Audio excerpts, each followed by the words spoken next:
All right. Looks like we are just about ready. So, yes, once again, we were able to do the K to 5 commonly misunderstood standards webinar for ELA yesterday. Today, we're focusing on grades 6 through 8. My name is Marissa. I work for Demonstrated Success and I'm part of the data coaching contract as part of making these webinars. I'm here with my colleague, Karen Matzo. And we also have Kristen Crawford is not here today, but she is the lead on the data coaching contract for the department. So she's always a resource if you ever have questions to reach out to her. Thanks, Maris. Yeah, and first and foremost, we always love to start off thanking the New Hampshire Department of Education. It is part of that contract that we're allowed to make and deliver these webinars to you to continue that professional development. Just so you know, everyone is going to be muted for the webinar. However, you still can ask questions. So you can either use the Q&A part of the Zoom or the chat. Either one works. And I can either deliver those to Karen or we can answer them right in the chat depending on the question.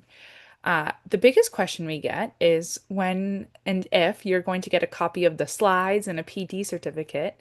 And the answer is yes. Tomorrow, around 24 hours after the webinar, you will get an email, which is a link to a Google folder. It will have a link to the PD certificate. It will have the slide deck and other documents, as well as a link to our YouTube page, which will have a copy of this recording of the webinar. And last but not least, there will be a brief survey at the end when the webinar is completed. If you could please give us your feedback, we love to read it, take it, use it. So we much appreciate you taking a minute or so to provide that feedback. Marissa, are you manning the questions hut? Yes, I will Okay, great. manage the question hat. Thanks. Okay, hello everybody. I'm Karen Matzo, and thankfully I happen to be an adolescent literacy specialist. So let's talk today. We have three goals for the day. We're going to talk about the progressions of the key Common Core standards across grade levels and how they evolve in meaning and complexity. And in there, we're going to talk about the major shifts of the Common Core or the emphases. And then we're going to talk about some commonly misunderstood ELA standards with some examples. And we will also explore some strategies, such as unpacking standards, to not misunderstand standards. All right. So the Common Core standards were birthed in 2010. And so they're quite familiar and they're rigorous and rich and good. So if you don't feel bad, if you don't feel like you have 100% command over them because they really are complex. And just, keep plugging away. Overview here. I wanted to just address, there's an introduction to the Common Core standards that is rarely discussed, and it sort of parallels the math practices in the math standards.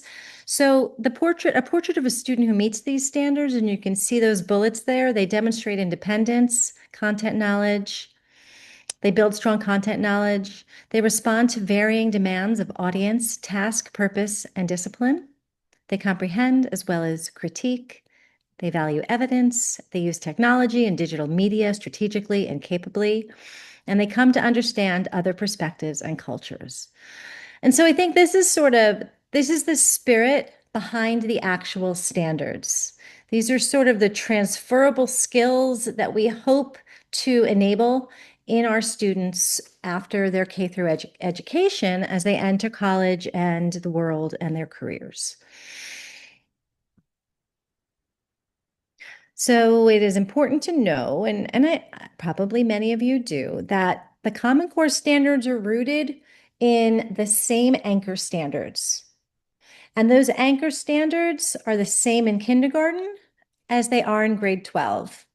And they simply layer and they become more complex and more rigorous and more sophisticated as they go up through the grades.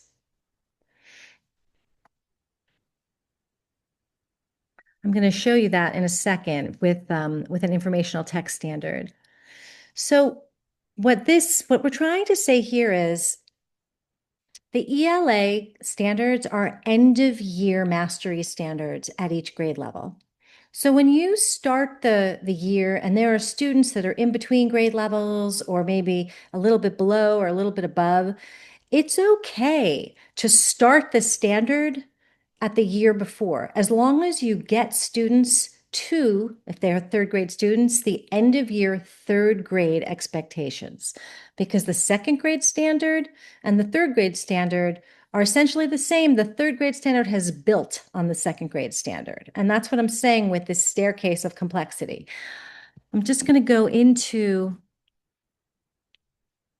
this progression. And I'm going to take you to, so reading informational and literary text. I'm going to show you that the anchor standard says, read closely to determine what the text says explicitly and to make logical inferences from it, cite specific text evidence when writing or speaking to support conclusions from the text.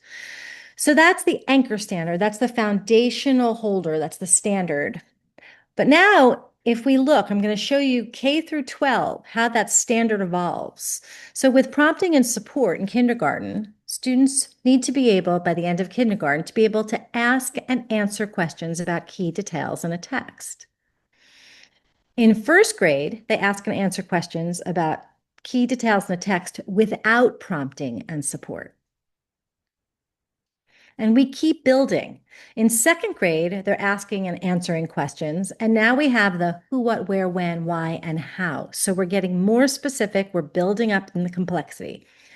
In third grade, again, we're asking and answering questions to demonstrate understanding. And now we're asking students to refer explicitly to the text as the basis for their answers. So in third grade, you might be asking third graders to find answers within the text and focusing mostly on right there or explicit answers. In fourth grade, we make a switch to inference. So then you're asking students to, again, ask and answer, but now they have to refer to details and examples in the text to explain an inference that they've made from the text.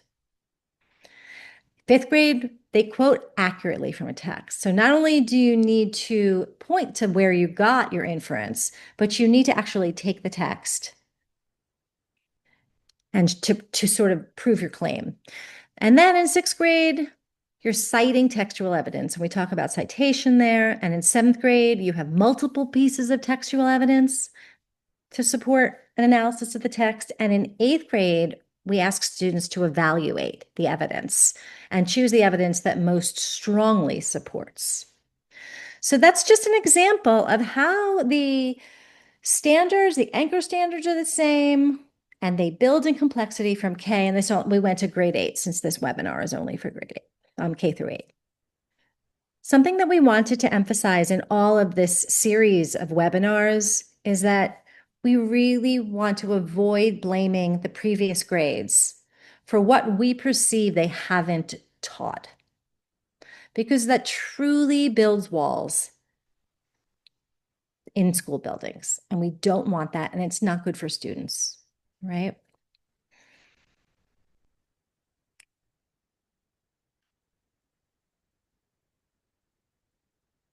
So there are 3 shifts, key shifts that happened when we adopted the Common Core standards. And I think they're good shifts. I'm going to sort of just name them now, and then I'm going to go into more in-depth explanation. The first has to do with practicing with complex texts and academic language. There's different kinds of language that we use. There's tier 1, tier 2, tier 3. Tier 2 and 3 are your more academic language. Tier 1 is common everyday language. So we want to practice with texts that have a lot of academic language in them.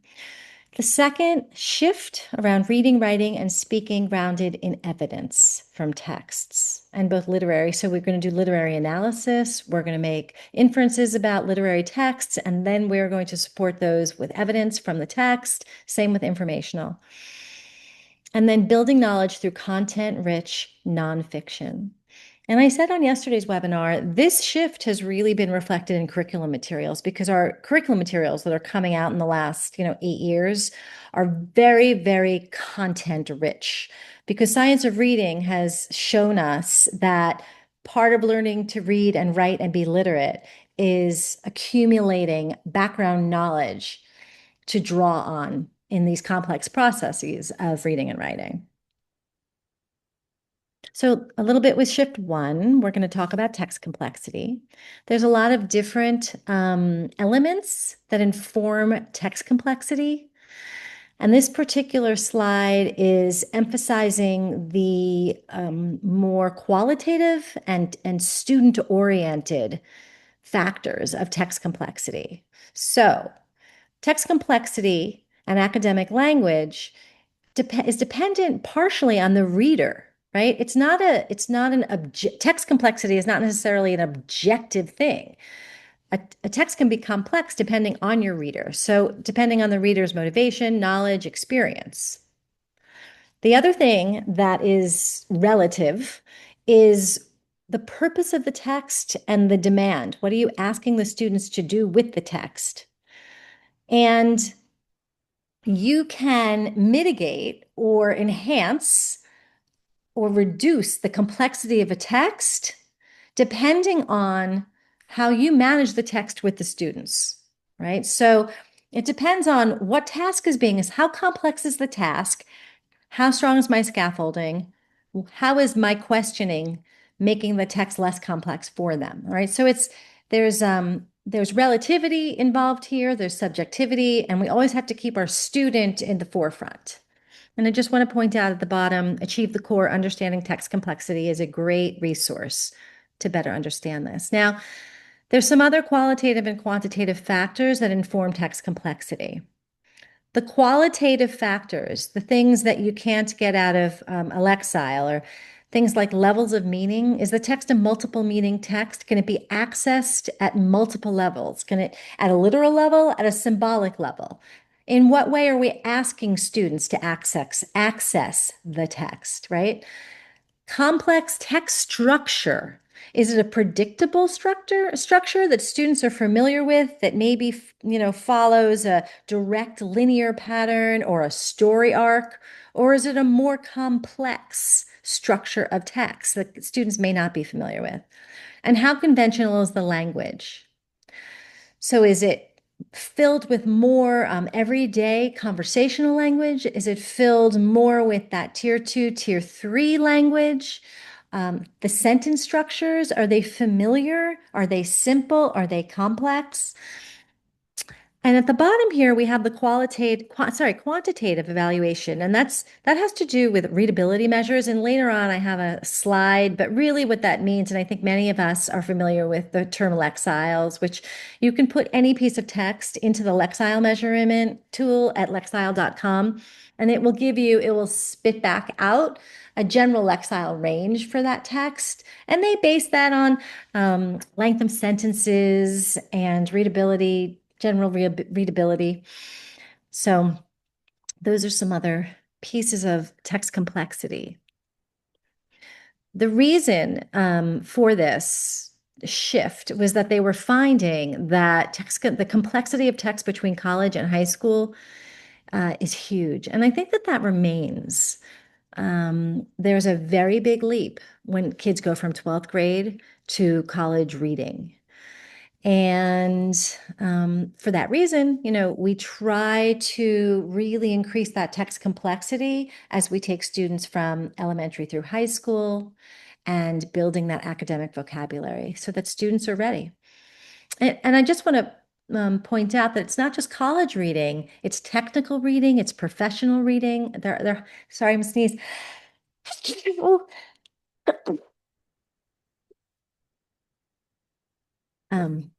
Okay. I wanted to make this point around cognitive load. When you're working with complex texts, you want to keep the cognitive load low. There's a question. Oh, thanks, Jacqueline. She blessed me. Oh, I'm going to go back. So You want to keep the cognitive load low. So if you have a super complex text, you want to keep the task fairly straightforward, and you want to make sure that you give them scaffolds to support them in their reading. So don't give a lot of complex text, give a small amount of complex text, maybe have them work on it in pairs or triads. Maybe give them a protocol to work through the text, like a three reads protocol. Maybe front load the vocabulary that they may need to know, or highlight the words in the text and have them in triads, have a conversation about that vocabulary first before they start reading the text. So those are just some ideas for you. I alluded to this earlier. This is a readability measure grid. So this basically tells you, if you just look at sixth through eighth grade right here. I don't know what ATOS is. Degrees of reading power might be archaic. I'm not sure. I sort of took this off the internet. Flesch Kincaid is still around. And so that's a measurement for readability from Flesch Kincaid. The measurement that I would encourage you to use though is the Lexile framework. And if you haven't been there, go to lexiles.com. It's a fabulous resource. And I think New Hampshire has a membership for teachers. So it may even be free for New Hampshire educators. I know it's free for Vermont educators.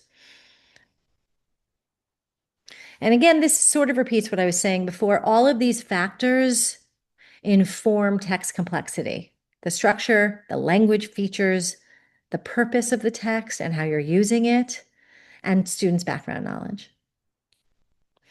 I just put this in as an example because I wanted you to be able to compare and contrast what we mean when we say complex text and not complex text. So the bottom is a non-complex version of the complex text at the top.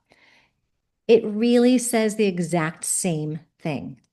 And the temptation is to say, well, why do we need to make it hard for kids? We need to make it hard for kids so that they learn skills and strategies for working through complex texts, right? So they build the perseverance and the resilience because it's hard and you'll see it. And that was one of the major pieces of feedback when way back when I was in a position where I was teaching the Common Core when it was released. And we got so much feedback about how boring and unengaging it is and unpleasant for kids because they weren't used to it. So we really need to get them used to and enable them and give them tools to work through complex text in small doses with a great deal of support. And then you use that gradual release. So you gradually remove the supports and you gradually lengthen the complex text that you're exposing them to. This is a slide on academic language. And I said earlier that tier two and tier three vocabulary is sort of your academic language. And tier three vocabulary is domain specific or content specific. It's like photosynthesis, right? That is a tier three word. It's a necessary word to understand the content of botany, let's say. Um, for tier two, these words are not unique to discipline, but they're also not easily defined within context, and they're important to academic words. These are words like my best example, and this is a word we throw around all the time, analyze. Kids don't know what analyze is. They don't know what synthesize is. They may not even know what evaluate means. So, those are just some words that we use on a regular basis that we really should be breaking down. And those are words that travel through students' entire day, right through sixth grade, all the way up to 12th grade. This is their academic language. And I'm going to get carried away and I know I have to keep going, but there's something called an academic word list that I would encourage you to check into. All right, second shift, reading, writing, and speaking grounded in evidence from texts. We want to increase our attention to writing, right? That requires students to carefully analyze text and to develop well-defended claims and present clear information. And on the right-hand side, and this is particularly important 6 through 8, narrative writing to convey personal experience is still important. But when they move 6, 7, 8, 9, 10 through grade 12, and it says it in the Common Core, your percentage of narrative writing diminishes and your percentage of informational and argumentative writing expands. So, for instance, we have narrative writing on the New Hampshire SAS. In grade 6, 7, 8, you're still doing narrative writing, but be aware that the demand for informational argument is going to increase, and we are responsible for that. And the beautiful thing is, it's not just the English language arts teacher that's responsible for that. It's all of the content area teachers, even math. Explain your answer, justify your answer, explain another way of solving the problem, right? So that has to be shared amongst all disciplines. Reading, writing, and speaking grounded in text evidence. So I'm just writing from sources and providing text-dependent answers are two of the major ingredients that go into this shift. And if we're going to ask students to provide text-dependent answers, we also need to know how to create text-dependent questions, which we're going to talk about in a second. So oral language is the foundation for reading and writing.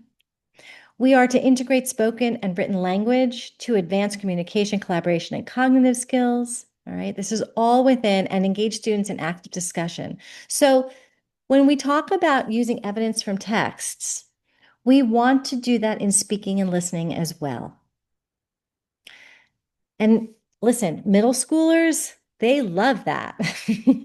You give them a good debate or an argument or a justification or tell them that they need to try to convince you of something, they are in their sweet spot. So don't forget to leverage that. Leverage that developmental, tendency.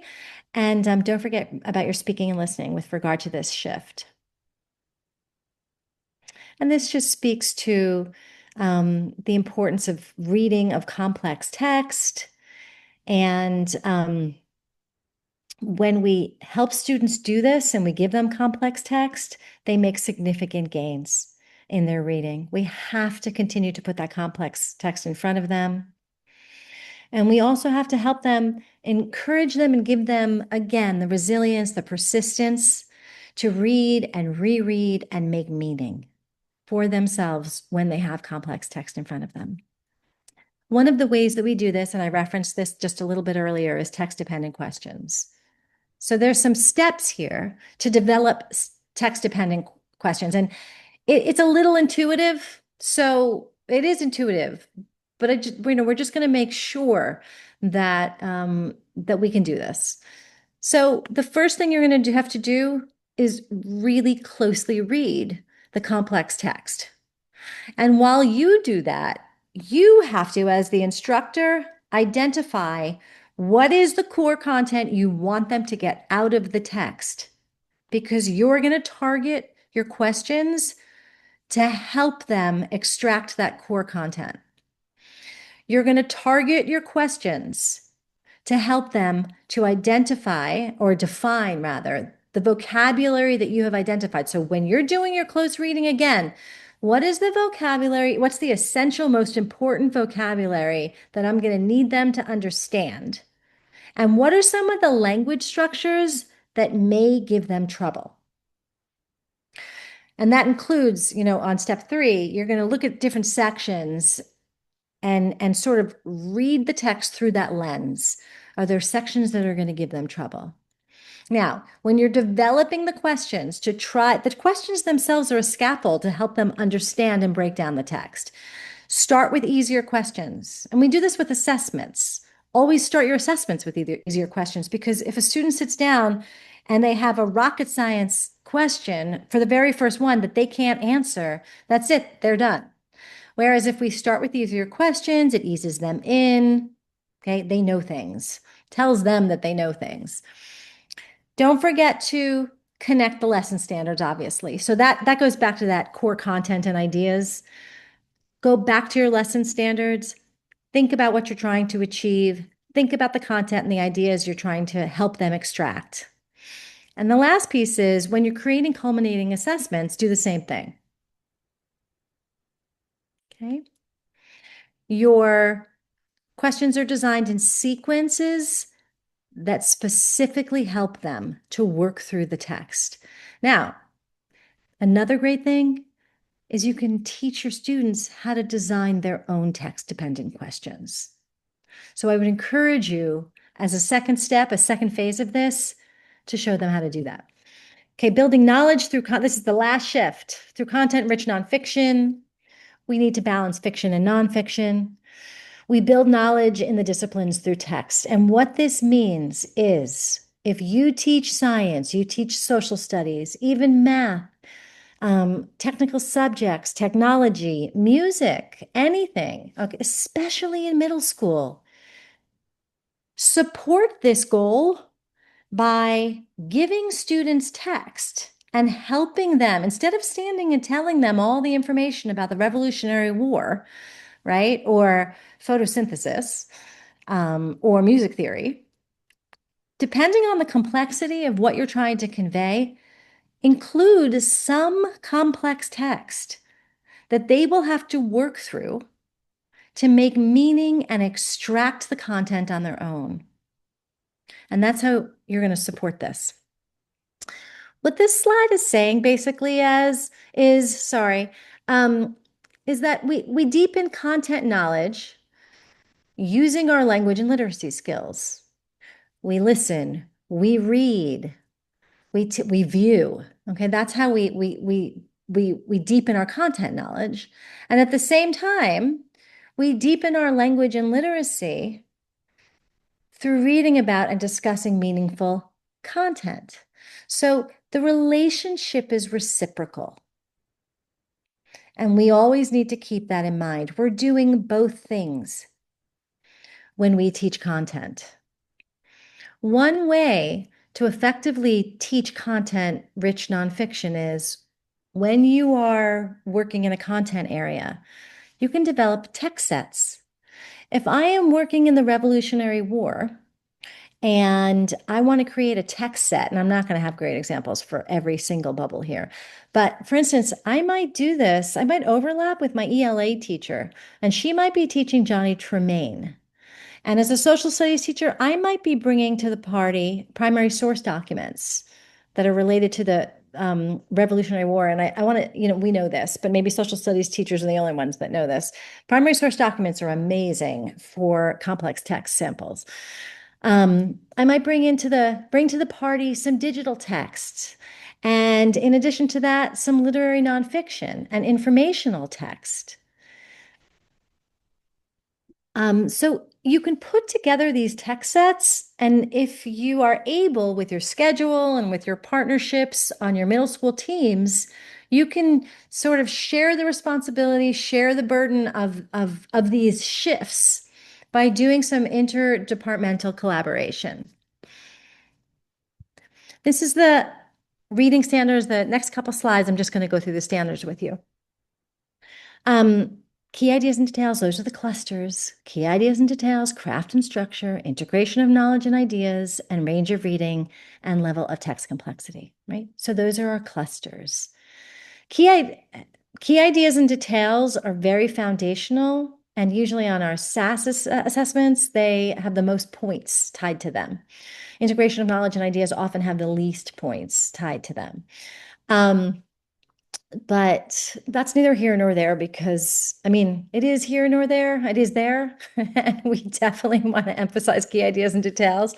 But we also never want to be teaching to the test. And everything's important. I mean, starting in the secondary levels, we really need to address all of our standards. So those are the 10 major standards. And I'm not going to actually go through them right now. You can see them while I'm talking. I know that we're talking 6 through 8 right now, But I do want to point out to you, this is the reading rope. And many of you may not be familiar with this. I think at the elementary level, most teachers, especially K through 3, maybe when you're first doing reading instruction, but you are still getting students, so very few students, hopefully in 8th grade, but in 6th grade, you're probably getting maybe a third or less, a little less than a third of students who their reading is not automatic or fully developed, and they may have gaps. And so, what this slide is showing you is just how complex the process of reading is, and how many different strands of rope is the metaphor here need to come together tightly to read automatically and make meaning from what you read. And so the image here, basically the space in between the ropes on the left side, that's the beginning of a student's reading career. There's a lot of space between those different demands, and it's slow and laborious. And they have to bring together their background knowledge, their vocabulary, their language structures, and then they have to marry that to their knowledge of the alphabetic principle, their phonological awareness, which for any of you that don't know what that is, it's your awareness of how sounds work and work together to make words, syllables, sounds. Decoding has to do with the relationship between the visual symbol and the sounds. So students then need to make sense of that. And then they have sight recognition of different words that are not phonetic. They're not phonetically regular. So you have to memorize those dozens and dozens of sight word lists. So all of that has to come together. And what we're trying to do as we teach students to read is we're trying to bring the strands of the rope closer and make it all more fluent and automatic and coordinated. If reading is not, well, we'll talk about that in a little bit. Okay, I'm going to skip that. The next set of standards is the writing standards. You can see again, we have 10 writing standards. The clusters are text type and purposes, and that usually speaks to our genre. In 6 through 12, we have argumentative writing, and then, but at K through 5 is opinion. It's similar, related again. Opinion builds into argument, informative and explanatory and narrative. Narrative writing, informative and explanatory and argument are writing styles that should be taking place in almost every class that a middle school student is in. And even narrative has a role, potentially in your social studies or history classes, certainly in your English language arts classes. It can be used as a tool in a lot of different ways in a lot of different disciplines. But again, we want to emphasize, as the students move up in 6 through 12, we want to emphasize more and more argument and informational. Production distribution of writing has to do with writing process, organizing your writing task, targeting your writing for audience and purpose, and using technology and collaboration and publishing. And then research is fairly self-explanatory. Speaking and listening standards often get overlooked. And again, as I was saying, middle school students love to talk. They love to convince you of things. They love to talk with each other. So you have a really great opportunity to teach and help students self-assess. And you also assess their speaking and listening standards. And so if you don't have this integrated into your assessments and into your expectations at this point, I would think about how you can go back and integrate these into your instructional units. Those are the comprehension and collaboration. So those are sort of the listening and collaboration standards. And we want to graduate students that can participate in conversations and come to the table prepared and build on other people's thinking, interacting with different information, listening, viewing, all those things, understanding how to identify a point of view. And then the second set is more around presenting, and it parallels the writing, and we're going to talk about how the standards parallel each other. Finally, we have language standards. And so we have the clusters or conventions of standard English, knowledge of language, vocabulary acquisition and use. Vocabulary certainly has gotten a rebirth since we started, about, I don't know, 4 or 5 years ago, talking a lot about the science of reading. We want to really build students' vocabulary, especially in the middle school years. Okay. So this is super important to me. And sometimes I go to schools and folks aren't even aware of these standards. And if you go to the Common Core standards, you will see there are literacy standards for history and social studies, science and technical subjects, and there are writing standards for them as well. The writing standards are the same for all of them, and then the reading standards are slightly different for like science and technical subjects and history and social studies. These are standards that we are obligated to teach, to practice, and to assess. So, just a little aside, when we have proficiency-based grading systems and we are designing competencies, these standards and assessments from these classes inform the proficiency of the ELA standards, and they overlap. Again, in 6 through 8, everyone is working on literacy standards.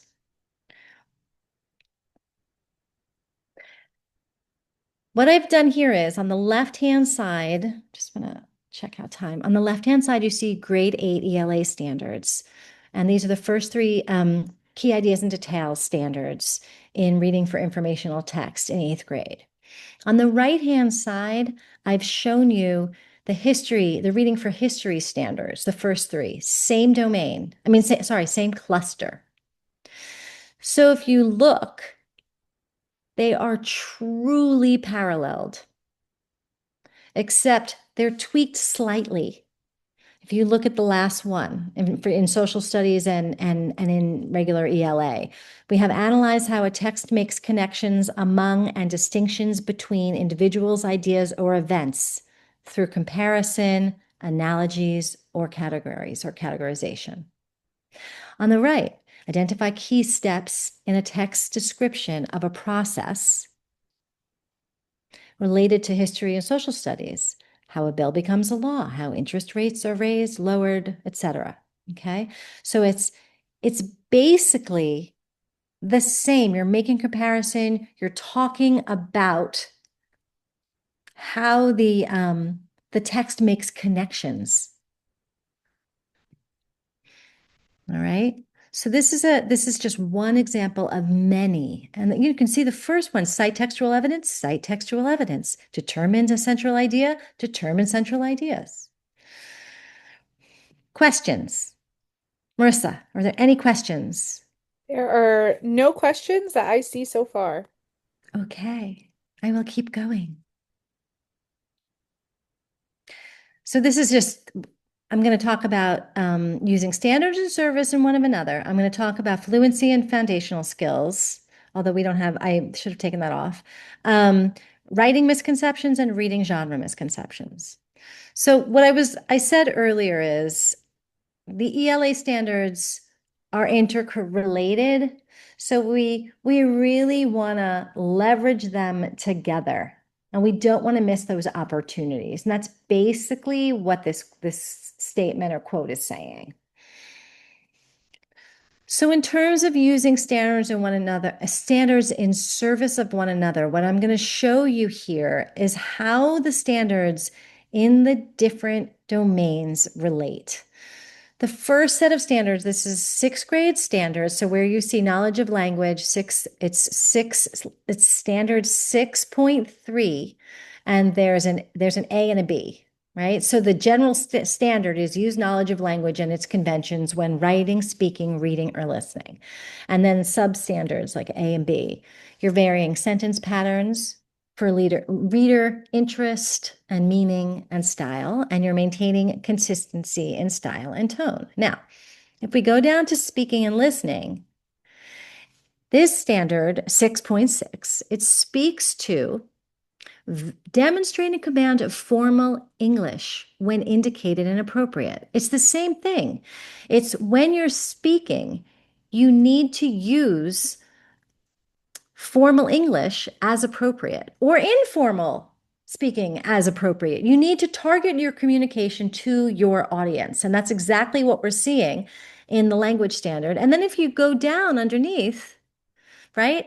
Clear and coherent writing appropriate to task, organization and style, sorry, are appropriate to task, purpose, and audience. So again, when you're designing instruction, use the standards in service of one another. And I'm just going to give one example for each grade level. So for seventh grade here, we have speaking and listening, delineate a speaker's argument and specific claims. Evaluating the sound, by the way, delineate is a great academic vocabulary word. Delineate a speaker's argument and specific claims, evaluating the soundness of the reasoning and the relevance and sufficiency of the evidence. Don't ever put this standard in front of your kids. You're going to have to unpack this one into I can statements, definitely.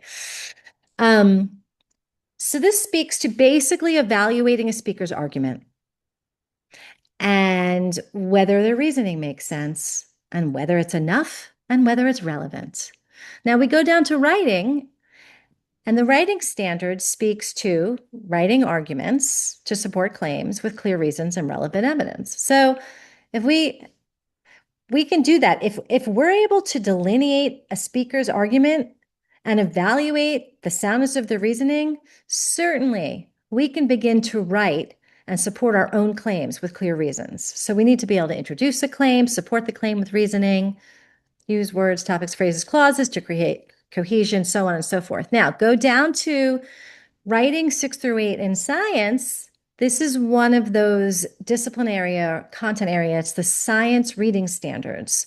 Distinguish among facts, reasoned judgment based on research findings, and speculation in a text. So again, you have a science text where an author has made a claim, and you have to decide while you're reading it, is this a fact? Is this a reasoned judgment? And does the research support it? Or is it just speculation? You're evaluating the claims of an article, a science article. Okay, last, my 8th grade example. Reading informational text. This has to do with author's point of view, purpose of a text, and analyze how the author acknowledges and responds to conflicting evidence or viewpoints. Then we have a reading for history and social studies. Identify aspects of a text that reveal an author's point of view. Oh, lo and behold. All right. View or purpose, loaded language, inclusion or avoidance of particular facts. So it's the strategies that an author has used to push an argument in that social studies standard and also in the reading and informational text standard. And then if we go down to the speaking and listening 8.2, analyze the purpose of information presented in diverse media formats and evaluate motives. This is one of the greatest skills that you can teach your kids because there's so much coming at them, right? All of the social media, all of these crazy YouTube things that they're watching all day long, the ability to evaluate what's coming at them. And this slide just speaks to the input and output, the receptive and expressive. So listening is a receptive skill. Speaking is the expressive version of that.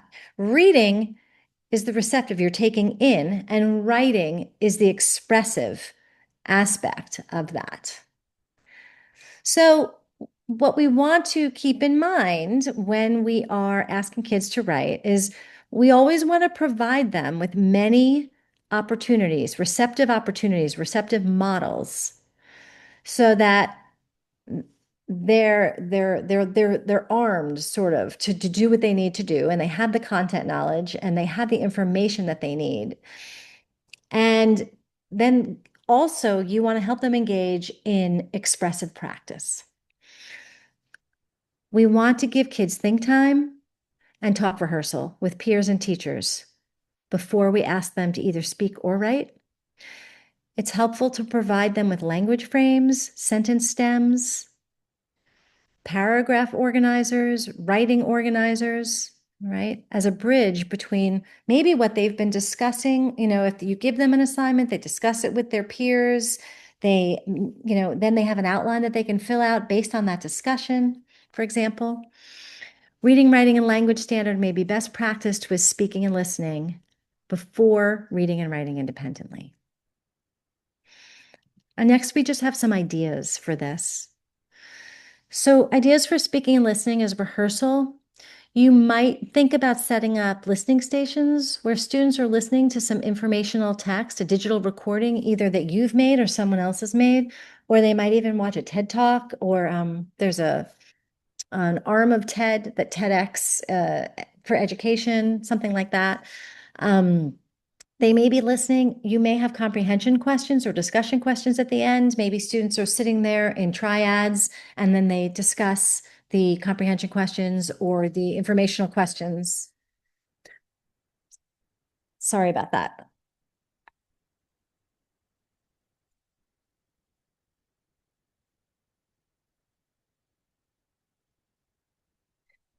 The next example is reciprocal teaching, and this is a fabulous tool for middle school students. You sit in teams of 4 and you basically work through the text together. And each student takes on a role such as predicting, questioning, clarifying, and summarizing. It's heavily scaffolded. It teaches kids about the metacognitive strategies of reading. And the last one is using photos, having students create photo narratives before they write or speak. They collect images and they can orally record or a narrative to accompany the images as rehearsal. Okay, how are we doing? Woo, time is flying. Fluency and foundational skills. So we're not going to talk too much about foundational skills because we're talking about 6 through 8.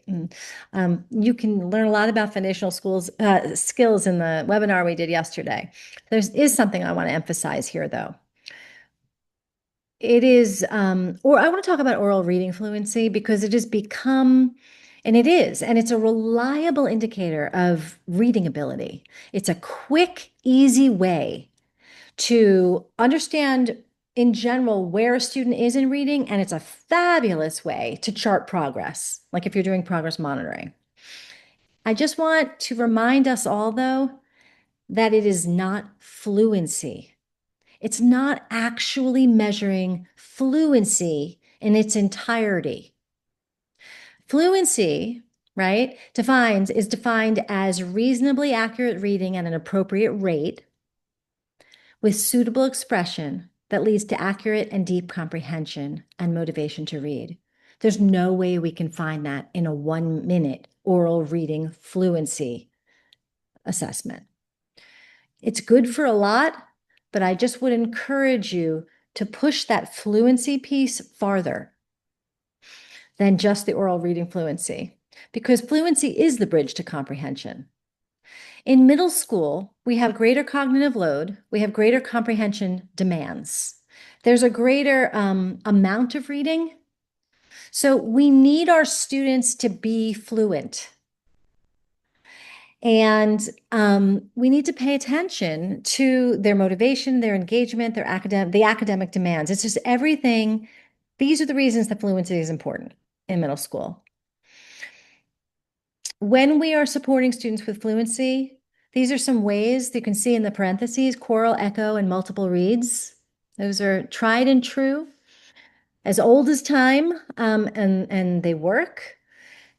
One thing you need to know is when you're working on a student's fluency, you want to use texts that are above a reader's instructional level. You can start on level or slightly below, but you want to get there and spend most of your time at or above. And the other thing I just want to emphasize is that readers should be using all visual information. All right. We are paying a lot of attention right now in the science of reading to those foundational skills. And students in middle school who are lacking those foundational skills will be severely hampered in their reading capacity. And so if a student doesn't have a sense of phonemic awareness, or they're not understanding the alphabetic principle, you definitely need to go back and teach those. But what I want to say is a student should use all of those cues, their knowledge of sound and symbol relationship, sentence structures. But we want students to use everything available to them. If there's a chart or a picture that they can infer from to help them, if they should use it. Use everything, encourage them to use everything that's available. Writing. I just wanted to point this out to you for sixth grade teachers. The word argument is new in sixth grade standards. Until through fifth grade, students are taught opinion writing. So don't forget that. You just need to make that connection for them. It's new task, it's new vocabulary. And I wanted to emphasize also that and the reason for that is you're being asked to support your claims starting in sixth grade. The other thing I want to point out to you is that in seventh grade, that's when students are asked to address the counter argument. So in sixth grade, not necessary. Don't go there. That's not the standard. But in seventh grade, yes, they're asked to address that. When you're assessing writing, if you are truly trying to get reliable and valid information about what a student can do in terms of the writing standards, please be careful not to make the task or the content too complex or too rigid. It is best to give students choice of content and method when you're assessing their writing. If you're assessing informational writing, you're assessing informational writing. If you need them to do informational writing, great. But don't ask them to do that, immediately in physics, right? You're not going to, if they're trying to understand some major content area concepts in physics, and then you're going to ask them to write an informational text about that for kids that for whom the demand to write is hard enough, you're bringing together two very complex texts. So, I mean, tasks. So you want to isolate and be fully sure of what standard you're trying to assess. If it's the content you're trying to assess, content knowledge, then you have to give them choice. If they're terrible writers, you're never going, or they're emotionally intimidated, or they have hangups about writing, you're never going to get from them everything they know about that content standard. So you want to give them choices of how they can express to you their knowledge, understanding, and capacity with that content. The same with the writing. If you really want to get to how well they write, make sure it's within a content area that they're comfortable with and give them choice. Lastly, this just speaks to form versus genre. We have different forms of text and different genres. They're not the same thing. We're not limited to only fiction and nonfiction. Form speaks to the structure of a text, and genre speaks to the type of the text, fantasy, mystery, historical fiction, and so on. Um, this last one, oh, okay. So in what was I get? Literary nonfiction comes to life in sixth grade. So up through fifth grade, informational texts include history, science, social studies, science, and technical texts. Great. When we get into sixth grade, literary nonfiction is introduced. And what we mean by literary nonfiction is memoir, narrative journalism, personal essays, nature and science writing, travel writing. You have all that at your disposal, and I find that exciting. Oh, sorry. Are there any questions? There are no questions. Okay. What we're going to talk about a little bit now is strategies for understanding standards. We need to really understand our standards if we have any hope of teaching our students the full standard in its full complexity. So we're going to talk a little bit about breaking down standards and the key components, unpacking standards, and understanding the level of mastery. Again, mastery is these standards are for the end of the year. Mastery is it's the end of the year goal. You always want to align your assessments with your standards and also your instruction. So we have this backward design model, and I'm sure most of you know. You start by thinking about what are the standards I need to assess, I want to assess in this unit of instruction. Then you develop your assessment. And then you design your instructional unit to get students to the place where they've mastered the standards on the assessment, and the assessment gives them full opportunity to demonstrate that mastery. You're always going to check for gaps. You're going to go back and forth. It's an iterative process. You take your assessment, you look at your instructional path, and you keep going back and forth to look for gaps. You can find curriculum resources in this process. You can do this with your grade level peer. You can do it in an interdisciplinary fashion with interdisciplinary grade level peers, content peers, okay? Collaborate. Always set clear learning objectives for each lesson. And then you're going to translate those learning objectives, which really are your standards, into friendly I can statements. And then you're going to go a step further and you're going to make sure students understand those I can statements, and you're going to help them monitor their own learning within that construct.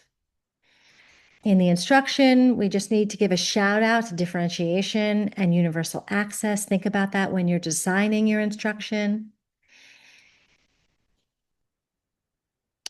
This is a tool that my colleagues Marissa and Heather developed. I see a question. Oh, okay, we're good. Unpacking a standard.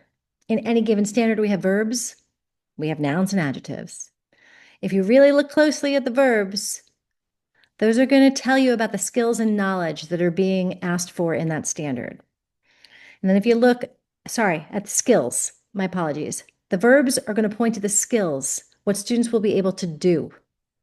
The nouns and adjectives, they're going to tell you about the knowledge that you're hoping that a student will acquire and the understandings. So students will know how to, and students will understand.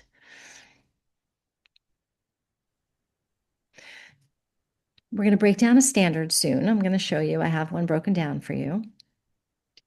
Standards often outline knowledge and skills. You're going to look at the key components to the standard. And in terms of understanding the level of mastery, some standards are more straightforward and simple, some are more robust. Just be clear of the proficiency that's expected at your grade level. I'm going to break down the standard for you. So I highlighted the verbs in green and I highlighted the nouns in orange. So there's that word delineate again. And evaluate. So students are going to be delineating, evaluating, and identifying. And the nouns here are argument, claims, soundness of reasoning, relevance, and sufficiency. Those are some big words. So what I've done here is I've looked at those nouns, I've looked at those verbs, and I've taken each chunk of the standard and I've developed a student-friendly statement that explains to students exactly where they are going. This is what I need them to be able to do if they are to master this standard. I can accurately convey the speaker's argument. I can identify the speaker's claims. I can identify the speaker's evidence. I can identify evidence that does not support the claim, and I can evaluate if the evidence makes sense and how well it supports the speaker's claim. Right? So when you're doing this, you really, and it's not just for students. That's a crazy standard. There's a lot of words in there that we really have to think about. It's for us too. So if you have the capacity to do this, it would be a very interesting and beneficial thing to sit down with your grade level peers and everybody. It's like you're choosing from a menu. If you're sharing food, everybody picks two standards that are a little confusing to them and then work through the standards together. This is just understanding how this, again, the standards grow through the grades. And I took author's point of view and I showed you here how it grows from sixth grade, seventh grade, and eighth grade. And because of time, I'm going to keep moving. So we did a whole session on unpacking standards. And at the link here, you can get to that session. These are proficiency scales that have been created at the Department of Ed. And what they do is they describe for each standard what below approaching proficient and highly proficient looks like to help you when you're looking at student work or you're listening or you have a body of student work to help you think about where a student is given a specific standard. You want your assessments to be aligned to standards. We sort of talked about that. Formative assessment, make sure that your formative assessment throughout your instructional process is also aligned to the standards that you're after in the summative assessment that you designed. Keep using formative assessment, right? Keep having students ask themselves, where am I going? Oh, that's where I'm going because my I can statements are up on the board there and we've talked about them. Where am I now relative to that first I can statement or whatever I can statement we may be working on today in class or this week? And what's my next small step? And that's where you come in. I think that in middle school, teachers are important in that moment. And this is just some advice around formative assessment.